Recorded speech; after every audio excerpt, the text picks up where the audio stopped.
Title: The Thirst of Segun Fowler. In the forgotten corners of the city, deep in the trenches where dreams came to die and hope barely survived, lived a boy named Segun Fowler. No one knew where he came from, only that he had always been there.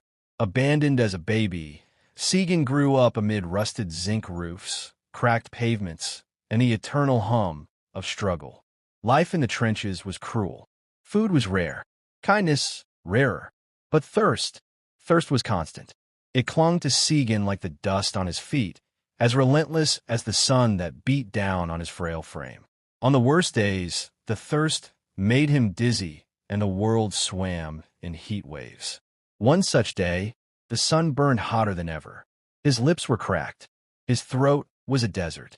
Segun could barely walk, yet something inside him pushed him forward, a stubborn ember that refused to die. He wandered through alleys and across broken footpaths until the trenches gave way to a slightly better neighborhood. And then he saw it, a tall structure, tan-colored, towering over everything else like a monument of salvation. At the top, gleaming in the sunlight, sat two large tanks of water. Segun's eyes widened. His feet moved before his brain caught up. Water. Clean, cool water. Right there. For the first time in years, he thought the universe had finally smiled on him.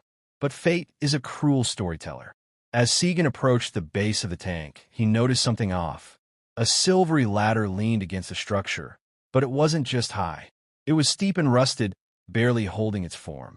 Worse still, electrical wires curled around parts of the structure, some visibly sparking, unguarded.